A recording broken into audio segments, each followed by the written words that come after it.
Hello, students. Good morning, everyone. Today, let me start with the next part of your chapter 12 biotechnology and its application, that is ethical issues, which comes under your unit 9 biotechnology. Okay, so topic is ethical issues.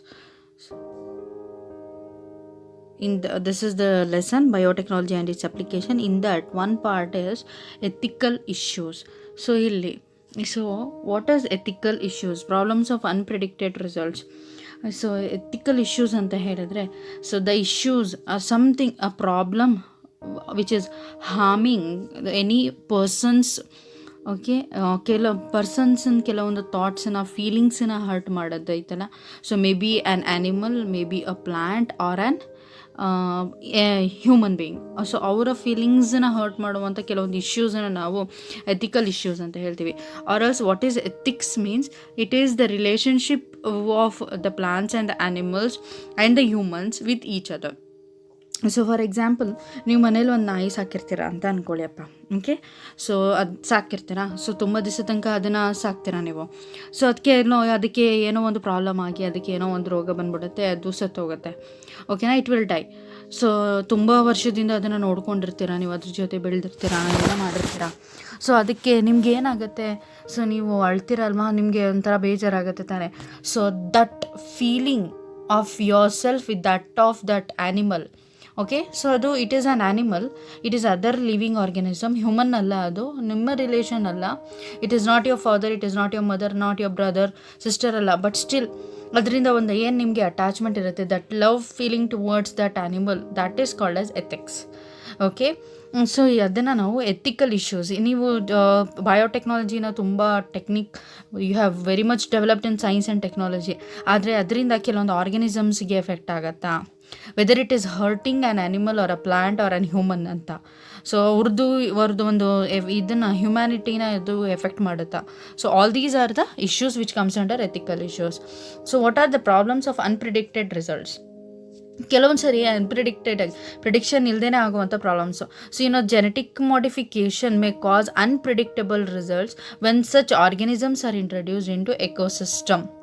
Okay, so genetically modified ಆರ್ಗ್ಯಾನಿಸಮ್ನ, GMOsನ ನೀವೇನು ಮಾಡ್ತೀರಾ, so ಆ ಎಕೋಸಿಸ್ಟಮಲ್ಲಿ ಅದನ್ನು introduce ಮಾಡ್ತೀರಾ. So you are modifying the genes of that particular organism.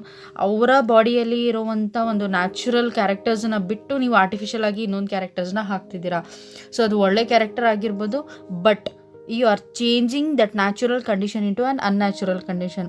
ಕೆಲವೊಂದು ಸರಿ ಏನಾಗುತ್ತೆ, ಏನು ಜೆನೆಟಿಕಲಿ ಮಾಡಿಫಿಕೇಷನ್ ಆಗಿರುವಂಥ ಆರ್ಗ್ಯಾನಿಸಮ್ಸ್ ಏನಿರುತ್ತೆ, ಅದು ಕೆಲವೊಂದು ಸರಿ ಅನ್ಪ್ರಿಡಿಕ್ಟಬಲ್ ರಿಸಲ್ಟ್ಸನ್ನ ಕೊಡೋವಂಥ ಚಾನ್ಸಸ್ ಇರುತ್ತೆ. ಅಂದರೆ ಒಳ್ಳೇದಲ್ಲ, ಸೊ ಕೆಟ್ಟ ಥರ ಅದ್ರ ಪ್ರಭಾವ ಕೆಟ್ಟ ಥರ ನಿಮಗೆ ಎಕೋಸಿಸ್ಟಮಲ್ಲಿ ಆಗುತ್ತೆ.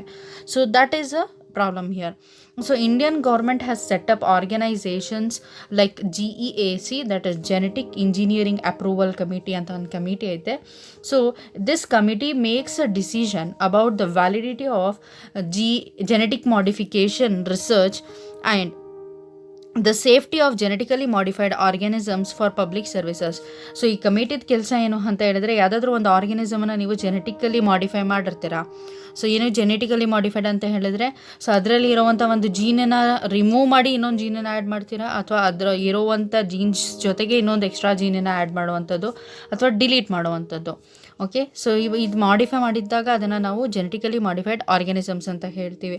ಸೊ ಇದೇನು ಮಾಡುತ್ತೆ, ಆ ಜೆನೆಟಿಕಲಿ ಮಾಡಿಫೈಡ್ ಆರ್ಗ್ಯಾನಿಸಮ್ ಐತಲ್ಲ, so that make decisions about the validity, ಆ ಒಂದು ಆರ್ಗ್ಯಾನಿಸಮ್ದು ವ್ಯಾಲಿಡಿಟಿ ಏನೈತೆ, ಮತ್ತು whether it is safe for the humans, for the public service or not ಅಂತ ಅದು ರಿಸರ್ಚ್ ಮಾಡಿ ಆಮೇಲೆ ಆ ಪ್ರಾಡಕ್ಟನ್ನ ಮಾರ್ಕೆಟಿಗೆ ಬಿಡೋದು ಬೇಡವಾ, ಸೊ ಅಂತ ಅದು ಫುಡ್ಡಾಗಿ ಯೂಸ್ ಮಾಡ್ಬೋದಾ ಅಥವಾ ಮೆಡಿಸಿನಾಗಿ ಯೂಸ್ ಮಾಡ್ಬೋದಾ ಅನ್ನೋದನ್ನು ಈ ಒಂದು ಕಮಿಟಿ ಏನೈತೆ ಅದು ರಿಸರ್ಚ್ ಮಾಡಿ ನಮಗೆ ರಿಸಲ್ಟ್ ಕೊಡುತ್ತೆ. Okay, so there are certain companies problems of patent. So ಏನು ಪೇಟೆಂಟ್ ಅಂತ ಹೇಳಿದ್ರೆ, ಸೊ ಇಟ್ ಈಸ್ ಗ್ರಾಂಟಿಂಗ್, ಇದೇನು ಅಂತ ಹೇಳಿದ್ರೆ, it is granting of a property right by a government or an authority to an inventor. So ನೀವು ಯಾವುದೋ ಒಂದು ಪ್ರಾಡಕ್ಟನ್ನು ನೀವು ಇನ್ವೆಂಟ್ ಮಾಡಿರ್ತೀರಾ ಅಂತ ಅಂದ್ಕೊಳ್ಳಿ. ಸೊ ನೀವು ಇನ್ವೆಂಟ್ ಮಾಡಾದ್ಮೇಲೆ ನಿಮಗೆ ಗೌರ್ಮೆಂಟ್ ಏನು ಮಾಡುತ್ತೆ, ಒಂದು ಪ್ರಾಪರ್ಟಿ ರೈಟನ್ನು ಕೊಡುತ್ತೆ. ಅಂತ ಹೇಳಿದ್ರೆ ಏನು ನೀವು ಇನ್ವೆಂಟ್ ಮಾಡಿದ್ದೀರಾ ಅದಕ್ಕೆ ನೀವೇ ಸೊ ಇದಾಗಿರ್ತೀರ, you are the head for that. So the government has given you a right, property right ಕೊಟ್ಟಿರ್ತಾರೆ. ಸೊ ಈ ಪ್ರಾಪರ್ಟಿ ರೈಟ್ ಏನು ಮಾಡುತ್ತೆ, this will grant or provide the inventor an exclusive right for that particular product. Okay, so ಅದು certain amount of ಪೀರಿಯಡ್ಗೆ ಮಾತ್ರ ಇರುತ್ತೆ, ಒಂದು 20 years, ಒಂದು 30 years ಅಂತ ಕೊಟ್ಟಿರುತ್ತೆ. ಓಕೆ, ಅದನ್ನು ನಾವು ಪೇಟೆಂಟ್ ಅಂತ ಹೇಳ್ತೀವಿ. Are you getting? That is what is called as patent. So ಈ ಪೇಟೆಂಟನ್ನು ತೊಗೊಳ್ಳುವಾಗ ನಿಮ್ಗೆ ಆಗುವಂಥ ಪ್ರಾಬ್ಲಮ್ಸ್ ಏನೇನು, ನೀವು ಯಾವುದೋ ಒಂದು ಪ್ರಾಡಕ್ಟನ್ನು ಇದು ಮಾಡಿರ್ತೀರ, ಸೊ ಅದು ನಿಮ್ಮ ಕಂಟ್ರಿದಾಗೈತೆ ಅಥವಾ ನೀವು ಅದನ್ನು ಮಾಡಿರ್ತೀರ ಅಂತ ಅಂದ್ಕೊಳ್ಳಿ, ಅದಕ್ಕೆ ನೀವು ಪ್ರಾಪರ್ಟಿ ರೈಟ್ಸ್ ಕೇಳಿರ್ತೀರ, ಅದರಲ್ಲಿ ಆಗುವಂಥ ಪ್ರಾಬ್ಲಮ್ಸ್ ಯಾವುದ್ಯಾವುದು. ಓಕೆ, ಸೊ ಎಲ್ಲ ಪ್ರಾಡಕ್ಟ್ಸ್ ನೀವೇನೇನು ಯೂಸ್ ಮಾಡ್ತೀರಾ, okay, including from your chocolate, ಒಂದು 50-50 ಪೈಸೆ ಚಾಕ್ಲೇಟ್ ತನಕ ಹಿಡಿದು ನಿಮಗೆ ಒಂದು 50 ಲಕ್ಷದ ಏನಾದರೂ ಒಂದು ತೊಗೊಳ್ತೀರಾ ಅಂತ ಅಂದ್ಕೊಳ್ಳಿ. ಓಕೆ, ಒಂದು ಕಾರ್ ಆಗಿರ್ಬೋದು, ಒಂದು ಇದಾಗಿರ್ಬೋದು, ಎಲ್ಲದೂ ಕೂಡ ಪೇಟೆಂಟ್ ಇರುತ್ತೆ. ಅಂದರೆ ಅವ್ರದ್ದೇ ಒಂದು ಡಿಸೈನ್, ಅದು ಬೇರೆ ಡಿಸೈನನ್ನು ಅವರು ಕಾಪಿ ಮಾಡಿರಬಾರ್ದು. So car, okay, you know that one company is not similar to that of another company. ಹೌದಾ, ಅದರದ್ದೇ ಡಿಸೈನ್ ಬೇರೆ ಇರುತ್ತೆ, ಇದರದ್ದೇ ಡಿಸೈನ್ ಬೇರೆ ಇರುತ್ತೆ. ಸೊ ಈ ಥರ ಇದ್ದು ಅದೆಲ್ಲ ಸರಿ ಹೋಯಿತು ಅಂತ ಹೇಳಿದ್ರೆ ಅದರಿಂದ ಏನು ಪ್ರಾಬ್ಲಮ್ ಆಗೋದಿಲ್ಲ, ಏನು ಹಾರ್ಮ್ ಆಗೋದಿಲ್ಲ ಅಂತ ಹೇಳಿದಾಗ ಆ ಒಂದು ಪ್ರಾಡಕ್ಟಿಗೆ ಪೇಟೆಂಟ್ ಕೊಡ್ತಾರೆ. ಸೊ ಅದು ಇಷ್ಟು ವರ್ಷದ, ಈ ಒಂದು 25-30 years ತನಕ ಮಾತ್ರ ಕೊಡ್ತಾರೆ. ಸೊ ಅದು ಆ ಪೇಟೆಂಟಲ್ಲಿ ಏನು ಪ್ರಾಬ್ಲಮ್ ಆಗ್ಬೋದು ಅಂತ. So there are certain companies that have got patent for products and technologies that make use of genetic materials, plants etc. that have been identified, developed and used by farmers and indigenous peoples of a specific country. ಕೆಲವೊಂದು ಕಂಪ್ನೀಸ್ಗೆ ಅವ್ರಿಗೆ patent ಇರುತ್ತೆ, ಕಂಪ್ನೀಸ್ಗೆ patent ಇರುತ್ತೆ. ಯಾತಕ್ಕೆ? ಕೆಲವೊಂದು products ಮತ್ತು ಟೆಕ್ನಾಲಜೀಸ್ಗೆ, ಎಂಥ technologies that make use of genetic ಮೆಟೀರಿಯಲ್ಸನ್ನ, ಪ್ಲ್ಯಾಂಟ್ಸನ್ನ ಯೂಸ್ ಮಾಡಿ ಅದನ್ನು ಐಡೆಂಟಿಫೈ ಮಾಡಿ. ಓಕೆ, ಫಾರ್ ಎಕ್ಸಾಂಪಲ್ ಫಾರ್ಮರ್ಸಿಂದ ಐಡೆಂಟಿಫೈ ಮಾಡೋದು. ಇಂಡಿಜಿನಿಯಸ್ ಪೀಪಲ್ ಅಂತ ಹೇಳಿದರೆ ಇವಾಗ ಅದು ಕಾಡು ಜನಗಳು ಅಂತ ಹೇಳ್ತೀವಲ್ಲಪ್ಪ, ಅವ್ರನ್ನ ಇಂಡಿಜಿನಿಯಸ್ ಪೀಪಲ್ಸ್ ಅಂತ ಹೇಳ್ತೀವಿ. ಅವ್ರಿಗೆ ತುಂಬ ಒಂದು ನಾಲೆಡ್ಜ್ ಇರುತ್ತೆ, ಯಾವ ಪ್ಲ್ಯಾಂಟಿಂದು ಯಾವ ಪ್ರಾಡಕ್ಟಲ್ಲಿ ಏನು ಮೆಡಿಸಿನಲ್ ವ್ಯಾಲ್ಯೂ ಇರುತ್ತೆ, ಸೊ ಅದ್ರದ್ದು ಕಷಾಯ ಕುಡಿದ್ರೆ ಏನಾಗುತ್ತೆ, ಅದ್ರದ್ದು ಒಂದು ಬೇರು ರೂಟ್ಸಲ್ಲಿ ಏನೋ ಒಂದು ಟ್ರೀಟ್ಮೆಂಟ್ ಇರುತ್ತೆ, ಅದ್ರದ್ದು ಲೀವ್ಸಲ್ಲಿ ಏನೋ ಟ್ರೀಟ್ಮೆಂಟ್ ಇರುತ್ತೆ ಅಂತ. ಇದು all these things, this is particularly non by a group of people who are living in that particular area. So ಅವ್ರನ್ನ ಇಂಡಿಜಿನಿಯಸ್ ಪೀಪಲ್ ಅಂತ ಹೇಳ್ತೀವಿ. ಸೊ ಕೆಲವೊಂದು ಕಂಪ್ನೀಸು ಏನು ಮಾಡುತ್ತೆ, ಇದಕ್ಕೆಲ್ಲ ಪೇಟೆಂಟನ್ನು ಕೊಡುತ್ತೆ. Example, basmati rice, herbal medicines like turmeric and neem. Okay, so ಇಲ್ಲಿ ಹರ್ಬಲ್ ಮೆಡಿಸಿನ್ಸ್, ಟರ್ಮರಿಕ್ ಮತ್ತು ನೀಮ್ ಐತಲ್ಲ, ಇದು ಕೆಲವೊಂದು ಹರ್ಬಲ್ ಮೆಡಿಸಿನ್ಸು. ಇದರಲ್ಲಿ ಇರೋವಂಥ ಕೆಲವೊಂದು ಮೆಡಿಸಿನಲ್ ಪ್ರಾಪರ್ಟೀಸು ಅಲ್ಲಿ ತುಂಬ, ಅದೇನು ಕಾಡು ಜನಗಳಿರ್ತಾರೆ, ಟ್ರೈಬಲ್ ಪೀಪಲ್ಸ್ ಅಂತ ಹೇಳ್ತೀವಿ, ಅವ್ರಿಗೆ ಕೆಲವೊಬ್ಬರಿಗೆ ಪೇಟೆಂಟ್ ಕೊಡ್ಬೋದು. Okay, then so problems of patent, another problems, basmati rice has unique aroma and flavour. Okay, so ಅದನ್ನು ಯಾಕೆ ಯೂಸ್ ಮಾಡ್ತಾರೆ ಅಂದರೆ, ಅರೋಮಾ ಅಂದರೆ ಸ್ಮೆಲ್, ಅದರಲ್ಲಿ ಒಂದು ಒಳ್ಳೆ ಸ್ಮೆಲ್ ಮತ್ತು ಅದರಲ್ಲಿ ಫ್ಲೇವರ್ ಐತೆ.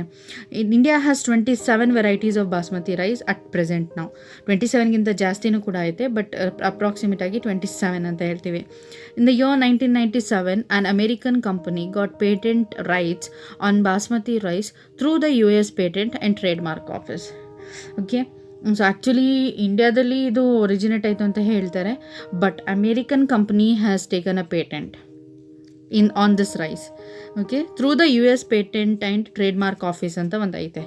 There is an office in US called as US Patent and Trademark Office. ಈ ಆಫೀಸರು ಅಮೇರಿಕಾಗೆ ಪೇಟೆಂಟನ್ನು ಕೊಟ್ಟಿದ್ದಾರೆ on basmati rice. It allowed the company to sell a new variety of basmati. So ಇದೇನು ಮಾಡಿತು, ನ್ಯೂ ವೆರೈಟಿ ಆಫ್ ಬಾಸ್ಮತಿನ ಸೆಲ್ ಮಾಡ್ತು. It was actually derive from Indians farmer variety. Actually ನಾನು ಹೇಳಿದೆ, ಇಂಡಿಯಾದಿಂದ ಒರಿಜಿನೇಟ್ ಆಗಿರೋದಿರೋ ಇಂಡಿಯನ್ ಫಾರ್ಮರ್ಸು ಇದನ್ನು ಫಸ್ಟ್ ಟೈಮ್ ಇದು ಮಾಡಿದ್ರು. But ಏನಾಯಿತು ಅಂತ ಹೇಳಿದ್ರೆ, ಅವ್ರದ್ದು ಒಂದು ಪ್ರಾಡಕ್ಟನ್ನ, ಅದೇ ಅವ್ರದ್ದು ಒಂದು ಏನು ಇದೈತೆ ಅದನ್ನು ಇವರು ಕಾಪಿ ಮಾಡಿಕೊಂಡು ಇವ್ರು ಅದನ್ನು ಪೇಟೆಂಟ್ ತೊಗೊಂಡಿದ್ದಾರೆ. US has taken a patent. So this is a cheating. Okay, so actually Indian origin ಇದು, ಆದರೆ ಅದನ್ನು USA ಅದಕ್ಕೆ ಪೇಟೆಂಟ್ ತೊಗೊಂಡೈತೆ. ಈ ಥರ ಕೆಲವೊಂದು ಪ್ರಾಬ್ಲಮ್ಸ್, ಇಶ್ಯೂಸು ಕೂಡ ಆಗುವಂಥ ಚಾನ್ಸಸ್ ಇರುತ್ತೆ. ಎಲ್ಲ ಇಶ್ಯೂಸ್ ಬಗ್ಗೆ ಮಾತಾಡ್ತಿದ್ದೀವಿ. ಸೊ ಟೆಕ್ನಾಲಜಿ ಮತ್ತು ಸೈನ್ಸ್ ಇಂಪ್ರೂವ್ ಆಗೈತೆ ಅಂದಿದ್ದ ತಕ್ಷಣ ಅದರಿಂದ ಎಲ್ಲನೂ ಕೂಡ ನಿಮ್ಗೆ ಅಡ್ವಾಂಟೇಜಸ್ ಇರುತ್ತೆ ಅಂತನೆಲ್ಲ, ಡಿಸ್ಅಡ್ವಾಂಟೇಜಸ್ಸು ಕೂಡ ಇರುತ್ತೆ ಅನ್ನೋದನ್ನು ಈ ಒಂದು ಪಾರ್ಟಲ್ಲಿ ನಾನು ಹೇಳ್ತಿದ್ದೇನೆ. Okay, so this allowed, that's what I said you, Indian basmati was crossed with semi-dwarf varieties and claimed as a novelty. ಅವ್ರು ಏನು ಮಾಡಿದ್ರು, ಇಂಡಿಯನ್ ವೆರೈಟಿನ ತೊಗೊಂಡು ಅದನ್ನು ಇನ್ನೊಂದು ಬೇರೆ ಡ್ವಾರ್ಫ್, ಇದು ಉದ್ದ ಇರುತ್ತೆ, ರೈಸ್ ಇಸ್ ವೆರಿ ಲಾಂಗ್ ಇದಿರುತ್ತೆ, ಅದನ್ನು ಡ್ವಾರ್ಫ್ ವೆರೈಟಿ ಜೊತೆ ಅದನ್ನು ಕ್ರಾಸ್ ಮಾಡ್ತಾರೆ. ಕ್ರಾಸ್ ಮಾಡಿ that result of that particular Indian basmati and that semi dwarf variety ಅದನ್ನು ಇವರು ಪೇಟೆಂಟನ್ನು ತೊಗೊಂಡಿದ್ದಾರೆ. Okay, so other people selling basmati rice could be restricted by the patent. Okay, ಇದೇನು ಮಾಡುತ್ತೆ, ನೀವು ತೊಗೋಬೇಕಾದ್ರೆ you have to come through this particular patent only, ಬೇರೆಯವ್ರು ಅದನ್ನು ಮಾಡೋಕ್ಕೆ ಬರೋದಿಲ್ಲ. Okay, so this is a problem. Next, so there is another thing called as biopiracy. So what is biopiracy? It is the use of bioresources by multinational companies and organizations without authorization from the countries and people concerned. ಏನು biopiracy ಅಂತ ಹೇಳಿದ್ರೆ, so ಇದೇನು ಮಾಡ್ತೀರಾ ನೀವು, so you are using the bio resources. So ಒಂದು forest ಏರಿಯಾದಲ್ಲಿ ಕೆಲವೊಂದು medicinal plant ಇರುತ್ತೆ ಅಂತ ಅಂದ್ಕೊಳ್ಳಿ, ಅದನ್ನು ನೀವು ತೊಗೊಬಂದ್ಬಿಡ್ತೀರಾ. So it is usually done by very big multinational companies ಇರ್ತಾರಲ್ಲ, ದುಡ್ಡು ಜಾಸ್ತಿ ಇರುತ್ತೆ, ಅವ್ರು ಏನು ಬೇಕಾದರೂ ಮಾಡ್ಬೋದು. Okay, they can attack on any one. So ತೊಗೋಬೋದು, ಬೇಕಾದ್ರೆ ದುಡ್ಡಿದ್ದಾಗ ಎಲ್ಲ ಕೂಡ ನಡೆಯುತ್ತೆ ಅಲ್ವಾ. So multinational companies what they do is they use the bio resources. Okay, youth example I said you. So ಕಾಡು ಜನಗಳಿರ್ತಾರೆ ಅಂತ ಅಂದ್ಕೊಳ್ಳಿ, ಅವ್ರಿಗೆ ಹೋಗ್ಬಿಟ್ಟು ಅವ್ರು ಕೇಳ್ಕೊತಾರೆ, ಸೊ ಯಾವ ಒಂದು ಇದರಲ್ಲಿ ಮೆಡಿಸಿನಲ್ ಪ್ರಾಪರ್ಟಿ ಐತೆ ಅಂತ ಅವ್ರಿಗೆ ಗೊತ್ತಾಗೋದಿಲ್ಲ, ಅವ್ರು ಹೇಳಿರ್ತಾರೆ. ಅದನ್ನು ಇವ್ರು ಏನು ಮಾಡ್ತಾರೆ, ಇವರೇ ರಿಸರ್ಚ್ ಮಾಡಿದ್ದಾರೆ ಅನ್ನೋ ಥರ ಅದನ್ನು ಇವರು ಯೂಸ್ ಮಾಡ್ಕೋತಾರೆ. ಮತ್ತು ಅವರಿಂದ ತೊಗೊಂಡಿರೋದಕ್ಕೆ ಆಥರೈಸೇಷನ್, ವಿತೌಟ್ ಆಥರೈಸೇಷನ್ ಅವ್ರಿಗೆ ಏನೂ ಒಂದು ಕಾಂಪನ್ಸೇಷನು ಕೊಡೋದಿಲ್ಲ.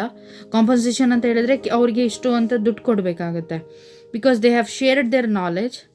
R you getting? ಸೊ ಅವ್ರ ನಾಲೆಡ್ಜನ್ನ ಅವ್ರು ಶೇರ್ ಮಾಡಿದ್ದಾರೆ. ಸೊ ಆದರೆ ಇಲ್ಲಿ ಏನು ಮಾಡ್ತಿದ್ದಾರೆ ಅಂದರೆ ನಾಲೆಡ್ಜ್ ಇನ್ನು ತೊಗೊಂಡಿದ್ದಾರೆ, ಬಟ್ ಅವ್ರಿಗೆ ಏನೋ ಅಮೌಂಟನ್ನು ಪ್ರೊವೈಡ್ ಮಾಡೋದಿಲ್ಲ. ಈ ಥರ ಚೀಟ್ ಮಾಡಿ ಅವರಲ್ಲಿ ಇರುವಂಥ ಕೆಲವೊಂದು ನಾಲೆಜನ್ನ ಇವರು ಕಾಪಿ ಮಾಡ್ಕೋತಾರೆ. Okay, so without the authorisation from the countries and the people concerned. ಆ ಕಂಟ್ರಿ ಮತ್ತು ಅಲ್ಲಿ ಇರುವಂಥ ಪೀಪಲ್ಸಿಗೆ ಗೊತ್ತಿಲ್ಲದಂಗೆ ಅವರಲ್ಲಿ ಇರುವಂಥ ನಾಲೆಜನ್ನು ಕಾಪಿ ಮಾಡಿಕೊಂಡು ಅದನ್ನು ಇವರು ಪೇಟೆಂಟ್ ಮಾಡ್ಕೋತಾರೆ. Are you getting? So they are taking the knowledge of some person. ಅದನ್ನು ನಾನು ಹೇಳಿದೆ, ಹಳ್ಳಿಗಡಲ್ಲಿ ಇರುವಂಥ ತುಂಬ ಜನರಿಗೆ ಸೊ ಅವ್ರು ಮೆಡಿಸಿನ್ಸ್ ಯೂಸ್ ಮಾಡೋದಿಲ್ಲ, ಎಲ್ಲದಕ್ಕೂ ಒಂದೊಂದು ಅವರಿಗೆ ಹೋಮ್ ರೆಮಿಡೀಸ್ ಇರುತ್ತೆ. ಮತ್ತು ಕೆಲವೊಂದು ಪ್ಲ್ಯಾಂಟ್ಸ್, ಅನ್ನೋನ್ ಪ್ಲ್ಯಾಂಟ್ಸ್, ಅದು ಗೊತ್ತೇ ಇರೋದಿಲ್ಲ ಏನಂತ, ಆದರೆ ಅದರಲ್ಲೆಲ್ಲ ಮೆಡಿಸಿನಲ್ ಪ್ರಾಪರ್ಟಿ ಐತೆ ಅಂತ ಅವ್ರಿಗೆ ಗೊತ್ತಿರುತ್ತೆ. ಹಳೆ ಕಾಲದವರೆಲ್ಲ ಇರ್ತಾರಲ್ಲಪ್ಪ, ಅವರಿಂದ ನಾಲೆಜ್ ತೊಗೊಬಿಡ್ತಾರೆ, ಆದರೆ ಅವ್ರಿಗೆ ಇಷ್ಟು ಅಮೌಂಟ್ ಅಂತ ಕೊಡೋದಿಲ್ಲ. ಸೊ ಸಪೋಸ್ ನೀವು ಅವರು ಇರೋವಂಥ ಕಾರ್ಡಲ್ಲಿ ಏನೋ ಒಂದು ಪ್ರಾಡಕ್ಟ್ ತೊಗೊಳ್ತಿದ್ದೀರಾ ಅಂತ ಹೇಳಿದ್ರೆ ಅವ್ರಿಗೆ ಇಷ್ಟಂತ ಅಮೌಂಟ್ ಕೊಡಬೇಕಾಗತ್ತೆ. ಅವ್ರಿಗೆ ಇರೋದಕ್ಕೆ ಜಾಗ ಕೊಡಬೇಕು, ಮಕ್ಕಳಿದ್ರೆ ಎಜುಕೇಷನ್ ಕೊಡಬೇಕು, ಎಲ್ಲ ಮಾಡಬೇಕಾಗತ್ತೆ. ಬಟ್ ಏನೂ ಕೊಡೋದಿಲ್ಲ, ಅವರಿಂದ ಚೀಟ್ ಮಾಡಿ ಅವರಿಂದ ನಾಲೆಜ್ ತೊಗೊಂಡು ಅದನ್ನು ಇವರು ಪೇಟೆಂಟ್ ಮಾಡ್ಕೊಳ್ಳೋ ಅಂಥದ್ದು. ಇದನ್ನು ನಾವು ಬಯೋಪೈರಸಿ ಅಂತ ಹೇಳ್ತೀವಿ. Most of the industrialised nations are poor in biodiversity. ಇವಾಗ ಟಾಪ್ ಇಂಡಸ್ಟ್ರೀಸ್ ಇರೋವಂಥ, ಅಂದರೆ ತುಂಬ ಚೆನ್ನಾಗಿ ಡೆವಲಪ್ ಆಗಿರೋವಂಥ ಕಂಟ್ರೀಸು ಅಥವಾ ನೇಷನ್ಸು ಬಯೋಡೈವರ್ಸಿಟಿಯಲ್ಲಿ ತುಂಬ ಪುವರ್ ಆಗಿರ್ತಾರೆ. What is biodiversity? It is the variety of all forms of life present on earth ಮೇಲೆ ಇರುವಂಥ ಎಲ್ಲ ವೆರೈಟೀಸ್ ಆಫ್, ಅದು ಪ್ಲಾಂಟ್ಸ್ ಆಗಿರ್ಬೋದು, ಆ್ಯನಿಮಲ್ಸ್ ಆಗಿರ್ಬೋದು, ಇನ್ಸೆಕ್ಟ್ಸ್ ಆಗಿರ್ಬೋದು, ಏನೇ ಆಗಿರ್ಬೋದು. ಓಕೆನಾ? So here what happens is, ಅದನ್ನು ತೊಗೊಂಡಿರ್ತಾರೆ ಬಯೋಡೈವರ್ಸಿಟಿ ಆ್ಯಂಡ್ ಟ್ರೆಡಿಷನಲ್ ನಾಲೆಜ್. ಇವ್ರು ರಿಚ್ ಇರ್ತಾರೆ. The developing and under developed world have rich biodiversity. ಆದರೆ ಅಂಡರ್ ಡೆವಲಪ್ಡ್ ಮತ್ತು ಡೆವಲಪಿಂಗ್ ಕಂಟ್ರೀಸ್ ಏನಿರುತ್ತೆ ಅವ್ರಿಗೆ ತುಂಬ ಬಯೋಡೈವರ್ಸಿಟಿ ಕಡಿಮೆ ಇರುತ್ತೆ. ಸೊ ಬಯೋಡೈವರ್ಸಿಟಿ ಜಾಸ್ತಿ ಇರುತ್ತೆ. Traditional knowledge related to that biodiversity is also more. ಇವ್ರಿಗೆ ತುಂಬ ಡೆವಲಪಿಂಗ್ ಕಂಟ್ರೀಸ್, ಡೆವಲಪ್ಡ್ ಆಗಿರುವಂಥ like your America, okay, Japan and all. So ಇವರೆಲ್ಲ ಆಲ್ರೆಡಿ ಡೆವಲಪ್ ಆಗಿರುವಂಥ ಕಂಟ್ರೀಸ್. ಇವ್ರ ಹತ್ರ ಟ್ರೆಡಿಷನಲ್ ನಾಲೆಜ್ ಇರೋದಿಲ್ಲ, ಬಯೋಡೈವರ್ಸಿಟಿನೂ ಇರೋದಿಲ್ಲ.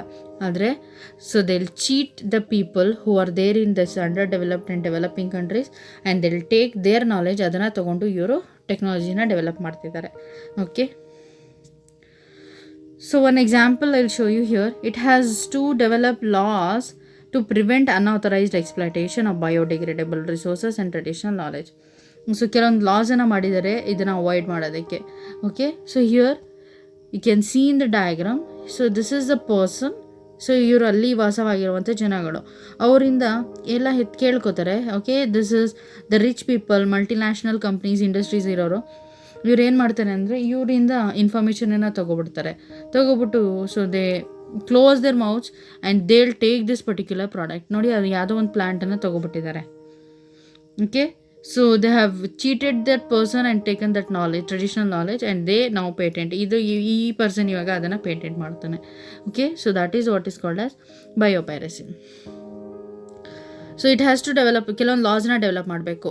Indian parliament has cleared the second amendment of the Indian patents bill. Clear ಆಗಿದೆ, ಸೆಕೆಂಡ್ ಅಮೆಂಡ್ಮೆಂಟ್ ಮಾಡಿದ್ದಾರೆ. That takes such issues into consideration including patent terms, emergency provisions and research and development initiative. ಏನೇನು ಮಾಡ್ತಾರೆ, ಆ ಥರ ಏನಾದರೂ problem ಆಗಿದ್ದರೆ so ಅದನ್ನು emergency ಆಗಿ ಅದು ಕೇಸಸ್ನ ಹ್ಯಾಂಡಲ್ ಮಾಡ್ತಾರೆ. Okay, then so this is about the biopiracy. So ಇಲ್ಲಿಗೆ ನಿಮಗೆ ಎಥಿಕಲ್ ಇಶ್ಯೂಸು ಸ್ಟಾಪ್ ಆಗುತ್ತೆ. I will tell you once again. So we have started with ethical issues. ಇಲ್ಲಿ ಪ್ರಾಬ್ಲಮ್ ಏನು, ಅನ್ಪ್ರಿಡಿಕ್ಟೆಡ್ ರಿಸಲ್ಟ್ಸು. GMOs ಮಾಡಿರ್ತೀರ, ಅದರಿಂದ ಬರೀ ಒಳ್ಳೆಯದೇ ಆಗುತ್ತೆ ಅಂತಲ್ಲ, ಕೆಲವೊಂದು ಸರಿ ಅನ್ವಾಂಟೆಡ್ ಥಿಂಗ್ಸು ಕೂಡ ಆಗುತ್ತೆ. ಓಕೆ, ಸೊ ಅದಕ್ಕೆ there is a committee in Indian government called as genetic engineering approval committee. So ಇದು ಅಪ್ರೂವ್ ಮಾಡಿ ಕಳಿಸಾಗ ಮಾತ್ರ ನಿಮಗೆ ಜೆನೆಟಿಕಲಿ ಮಾಡಿಫೈಡ್ ಆರ್ಗ್ಯಾನಿಸಮ್ಸು ಮಾರ್ಕೆಟಿಗೆ ಬರುತ್ತೆ. Problems, so there are different problems. I have given you an example of basmati rice. Okay, so then which is actually of Indian origin, ಆದರೆ ಅದನ್ನು patent ತೊಗೊಂಡಿರೋದು ಅಮೇರಿಕಾದವರು ಅಂತ. Okay, next. So I told you what is biopiracy. It is the use of bioresources by multinational companies and organizations without authorization from the countries and people concerned. Okay, example, so ಇಲ್ಲಿ the Indian Patents Bill ಅಂತ ಒಂದು ಬಿಲ್ಲನ್ನ pass ಮಾಡಿದ್ದಾರೆ. According to that bill, okay, so ಯಾರು ಬಯೋಪೈರಸಿ ಮಾಡ್ತಾರೆ ಮತ್ತು ಪೇಟೆಂಟ್ನ ಎಕ್ಸ್ಪ್ಲಾಯ್ಟ್ ಮಾಡ್ತಾರೆ, ಸೊ ಪೇಟೆಂಟ್ ರೂಲ್ಸ್ನ ಅವರಿಗೆ ಸೊ ಸ್ಟ್ರಿಕ್ಟಾಗಿ ಆ್ಯಕ್ಷನ್ ತೊಗೊಳ್ಳುವಂಥ ಒಂದಿದು the Indian Patents Bill ಅಲ್ಲಿ ಪಾಸ್ ಮಾಡಿದ್ದಾರೆ by the Constitution, okay, by the Parliament, Indian Parliament. So with this I will stop today's class. So thank you students for listening.